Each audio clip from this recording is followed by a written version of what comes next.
Welcome back to Pandemic Pill, Favipiravir for COVID, the podcast exploring the science behind Favipiravir role in COVID-19 research.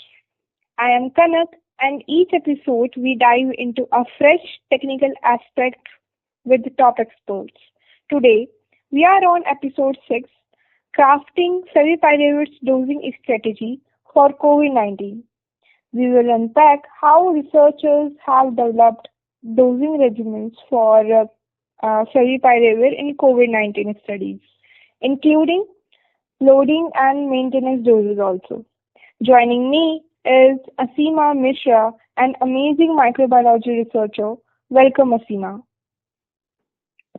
Thank you so much, Kanak. I'm really excited to talk about how the different dosing regimens were shaped for favipiravir during the COVID-19 research.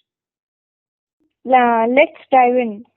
We are focusing on how favipiravir is dosed in COVID-19 studies.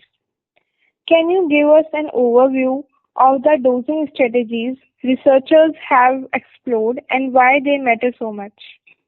Oh, yeah, absolutely.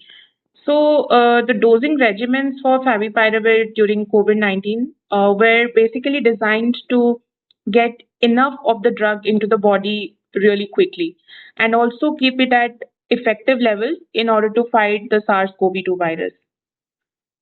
Studies also typically use a high loading dose at the start, followed by lower maintenance doses over several days. And this approach it aims to hit the virus hard early in mild to moderate cases, and that balances the efficacy with safety as well. And the exact doses vary, but they are carefully chosen based on how the drug behaves in the body and the need to target the virus effectively. Okay, that makes sense. Starting strong and then sustaining the effort, right? Yes, exactly. What's a typical dosing regimen for favipiravir in these studies, and how is it structured? What do you think? Well, a common regimen generally starts with a loading dose of, say, 1800 mg twice on the first day and 3600 mg total. And this is followed by a maintenance dose of 800 mg twice daily or 1600 mg in one day for, say, 4 to 6 more days, making a total treatment course of 5 to 7 days. This was used in studies with hundreds of patients across countries like India and Russia as well. And the high loading dose floods the system in order to quickly reach the therapeutic levels, while the maintenance doses keep the drug active in order to suppress the viral replication over a span of time. Okay, that's a hefty first day, I guess. Yeah. Uh, why is the loading dose so high compared to the maintenance doses? Well, the loading dose is critical because favipiravir clears from the body relatively quickly, that is within a few hours. And a high initial dose ensures that the drug reaches concentration that is needed to inhibit the virus right away, especially in the early stages of infection where, when SARS-CoV-2 is replicating rapidly. And studies show that without this boost, it takes much longer to achieve effective levels, which could reduce the drug's impact. The maintenance doses are a little lower to avoid buildup while still keeping the drug active, based on data from trials with over 500 patients showing this balance works best for mild cases. Okay, got it. Speed is the key then. Exactly. Um, have researchers tested other dosing approaches also, or is this regimen is the standard? Well, there's some variation there. Like some studies used a slightly lower loading dose, like 1600 mg twice on day one, followed by 600 mg twice daily for maintenance. Often in smaller trials with about 150 patients, and others tested shorter courses like 5 days total or adjusted doses based on the patient's weight, especially in countries where body sizes differ. And for example, a study with 200 patients found that tweaking the doses for lower weight patients improved the outcomes slightly. Though the 1800 by 800 mg regimen remains the most widely studied and used in larger trials because it consistently achieves the needed drug levels. Okay, that's interesting. Tailoring doses as per the patients. Yeah. So, what challenges do researchers face in finding the optimal dosing strategy for this?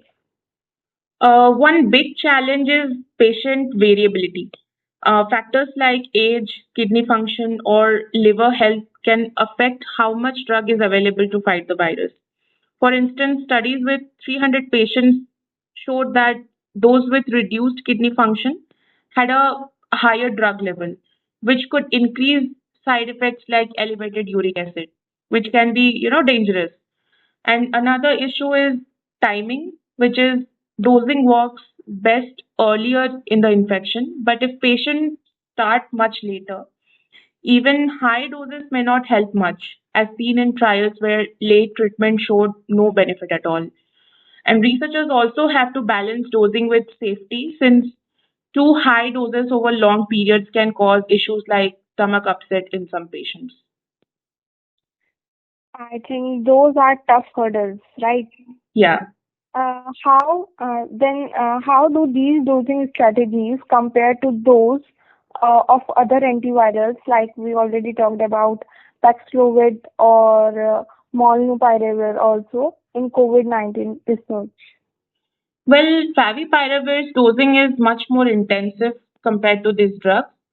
Paxlovid, for example, uses a fixed dose of 300 mg for nirmatrelvir plus 100 mg for ritonavir twice daily for 5 days with no loading dose required because it stays in the body for a longer time. Molnupiravir is also quite simpler, 800 mg twice daily for 5 days, also without a loading dose. But Favipiravir's higher doses and longer course, which is up to 7 days, reflect its need for frequent administration in order to maintain effective levels, based on the trials comparing these drugs in thousands of patients that was done. And this makes Favipiravir's regimen more complex, which can be a logistical challenge in some settings. That complexity stands out.